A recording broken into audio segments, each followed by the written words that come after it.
Hello students, this video is for class 9 biology. In this video I will continue with the chapter that I have started with you people, that is excretion from the chapter 3. So let's continue with that part. So this is the structure of the nephron. This is the glomerulus. This cup-shaped structure is Bowman's capsule.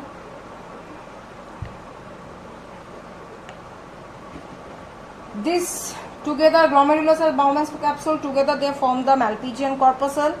Then this is the renal tubule started from here. This is the proximal convoluted tubule or PCT. This one is the Henle's lobe. This convoluted region is the DCT.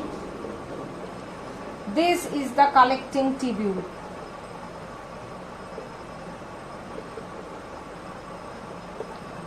Okay, so glomerulus, it is a tuft-like structure. It is actually helping in the see, these are the two arteriole. This one is the afferent arteriole. This one is the efferent arteriole. Okay, now the afferent arteriole forms the glomerular tuft which is present within the Bowman's capsule. Now this capillary tuft, they reunites and forms efferent arteriole which passes out of the glomerulus. This afferent is short and wide, whereas the efferent is narrow and long. This arrangement makes the glomerular blood pressure much higher than the capillary bed and facilitates filtration. So the main function of this glomerulus is that it helps in the filtration of the blood. Clear?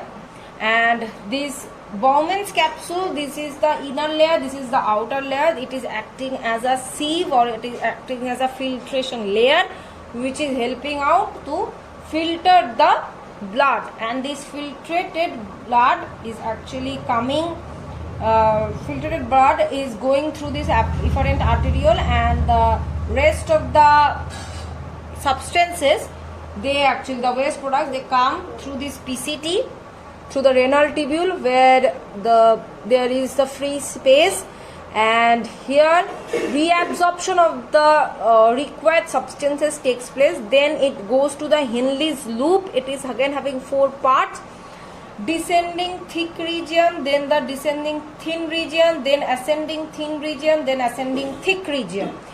Here the substances goes and ultimately comes to the DCT, and here the excess water in this distal convoluted tubule part, here the excess water gets reabsorbed and the urine goes into this collecting tubule. Here it is the collecting tubule in which all the nephrons are getting connected, and all the collecting tubules are reunite to form another tubule that is termed as duct of Bellini, which ultimately passes the urine out of the body. Clear? So our next topic is role of nephron in urine formation. So how the urine is being produced in our body, it includes 4 processes or 4 steps. The first step is that filtration. Okay, here what happens, I have told you that in this Bowman's capsule,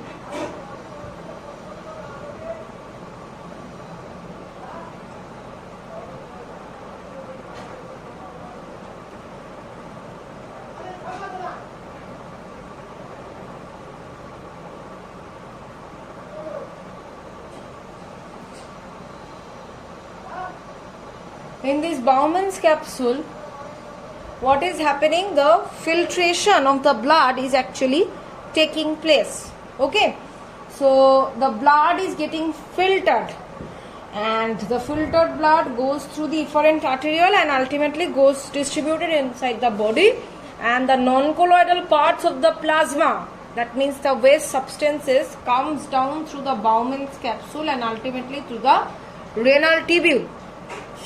Now these filtered substances, this is termed as glomerular filtrate.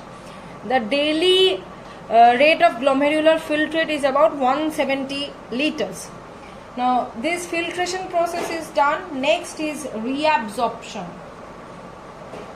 When the filtration is going on, it is not certainly, you cannot say that all the waste substances has been filtered and it has, all the waste substances has come into the renal tubule. Some useful substances can also come along with the waste substances.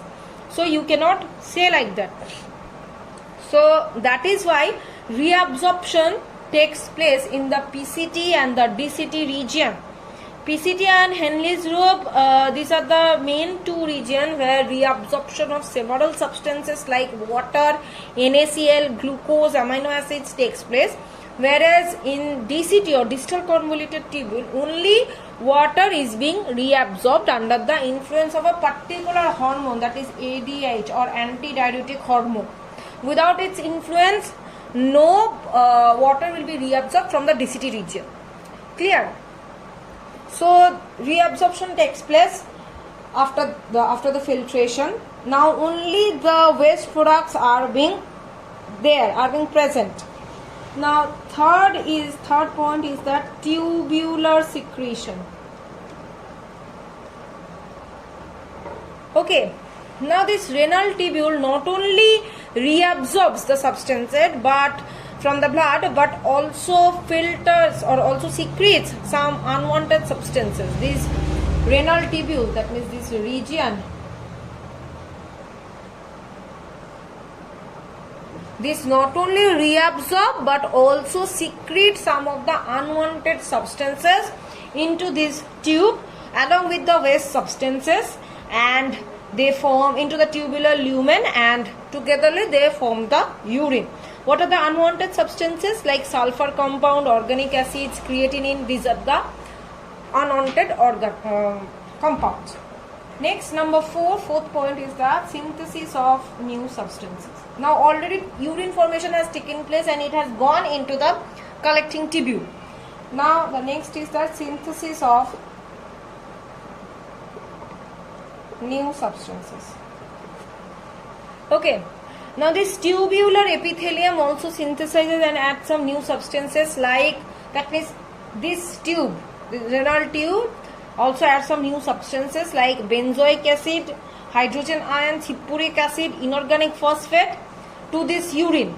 Now, and inorganic substances like hippuric acid, inorganic phosphate, they are synthesized in the PCT, whereas ammonia formed by deamination reaction of amino acids in the DCT region. Now all these new substances along with the urine, along with some unwanted substances, are already present in this renal tubule region, which will be carried into this collecting tubule as urine, which will be ultimately thrown out into the duct of Benelli, then into the ureter, then urinary bladder, and ultimately through the opening called urethra outside the body. So this is the process of urine formation in the human body. Clear? Now we will go for the accessory excretory organs in human. Accessory excretory organ means, that means they are not the main excretory organ of our body, but they are accessory. That means they also secrete some of the waste products from our body, but they do not comprise the main excretory organ of our body. First one is skin. Skin is the outer covering of the body. It helps in protection, regulation of body temperature, as well as excretion. What does it excrete? It excretes excess water with sodium chloride, nitrogenous waste, some amount of carbon dioxide through what? Through sweat glands. That's why we do sweat, right? And another substances is it does excrete, that is oily substances, fatty acids, through another gland. That gland is termed as sebaceous gland.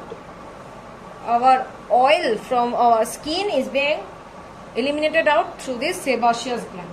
Next excretory organ is lungs. Lungs is the respiratory organ, and it is the region where CO2-O2 exchange is taking place.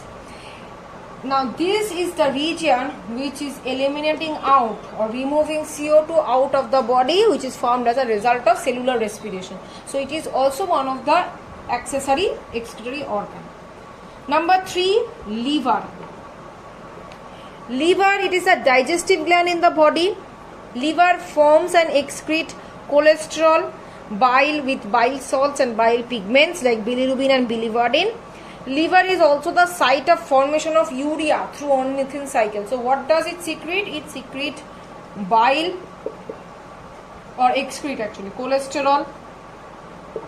So that is why it is also regarded as the accessory excretory organ. So I hope till this much it is clear to you. This chapter is done.